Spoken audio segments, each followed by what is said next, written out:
Well, we're watching for stars in a game like this, right? We like the stars on the Thursday Night Football.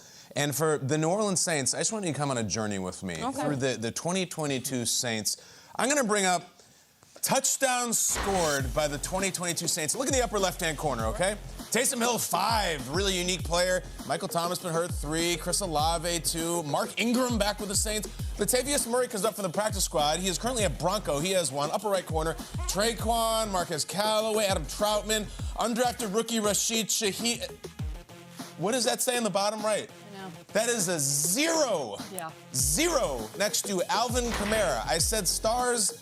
This is supposed to be their superstar. He has 0 rushing. He has 0 receiving.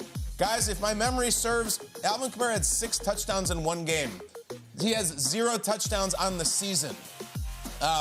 If you Google Alvin Kamara, there's a whole myriad of headlines that come up. One says, is Alvin Kamara a viable starter in fantasy? Alvin Kamara injured, question mark? Alvin Kamara civil suit filed, all kinds of stuff. It has been a really bad offseason and a really unproductive season for a guy who's supposed to be one of the most electric, slipperiest players in all of football, a magnet to the end zone.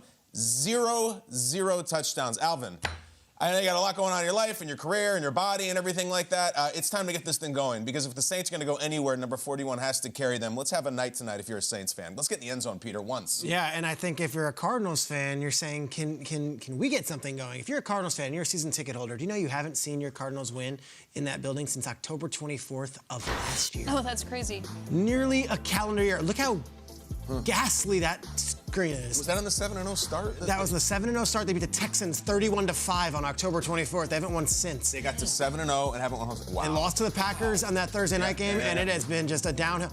That's a wild full streak. Those are all teams that the Packers, a 2-game losing streak, and that's been this season. Like 8-game losing streak. And then they start all of these games terribly. Like I think there's a lot of talent coming into this game with DeAndre getting back because now you can get Kyler in his comfort zone. But have you seen how many points they've scored in the first quarter this season? They scored a field goal last week against the Seahawks to start the game. It felt like 30. That was it. That was it. 3 points all season in the first quarter. Look at the rest of the Seahawks have 44.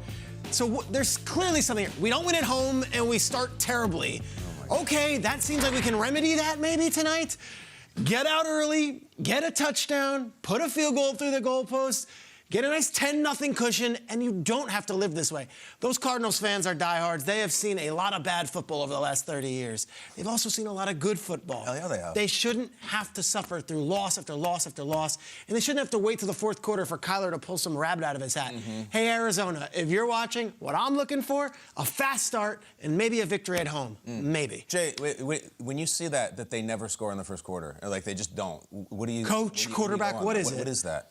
It's odd because I feel like from a defensive standpoint, our biggest fear would be going into a game is how a team starts. Their first 15 plays is usually scripted. They go, and when they can stay on pace, it's good. So you look at that, and it's just, all right, they're a sluggish team coming out. So as a defense, it's just like, we got to keep our foot on the gas. So we want to come out, start fast, maybe blitz, get a turnover, and make sure we kind of keep them in the dumps where they are. Because as soon as you give them a little life, a little belief, it's just like, all right, now we can turn. Who do you blame? Who do you blame? Like if you're a fan, you're like, why don't we score in the first quarter? Ever. That's a real thing. Like.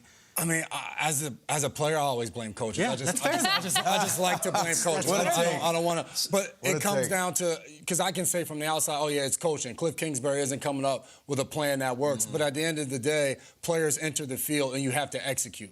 There is no secret play, the annexation of Puerto Rico. There is nothing like that that's going to work. So now when you get out there, it comes to Kyler and the rest of those guys on offense to execute. Do what we're coached to do and be able to make plays. And for me, you talk about making plays. On the other side, we talk about Thursday night superstars. It's the quarterback position. For the Saints, don't know if Jameis Winston's going to play. Doesn't look like it. Dennis Allen says a game-time decision. Andy Dalton hurt his back last week versus the Bengals. Entered the chat, Taysom Hill. Let's go. Come on Put it up there, 5 touchdowns. I know the quarterback experience, full-time experience didn't really work out for Taysom Hill, but he's found his niche. He comes in and he makes plays, whether it's ripping off a 60-yard run to score a touchdown, making a play on special teams, whatever it is, he finds a way to get it done for these Saints. And these Thursday night games, they haven't been the most enjoyable or electrifying to watch. So I want to see some Taysom Hill tonight. I want to see him go out there, make a play, run somebody over, rip off a long run, throw a touchdown pass, have a night, make some plays for everybody to jump off the couch and get excited. He really does everything. That block he threw at the end of a game to seal a win a couple weeks ago, Taysom Hill, it's electric. His certain plays just pop off the screen to you. And I would put Kyler Murray in that category. When he's at his best, he is electric. Sure. Have we seen him at his best? I'm not sure, but the fluctuation of the wide receiver position for the Arizona Cardinals is really challenging. If I were Kyler Murray, I would be really frustrated by this. It was announced this week that Marquise Hollywood Brown would be out for a month. Robbie Anderson has the most receiving yards in this room now, and he's been there like 72 hours. Rondell Moore, A.J. Green, I mean...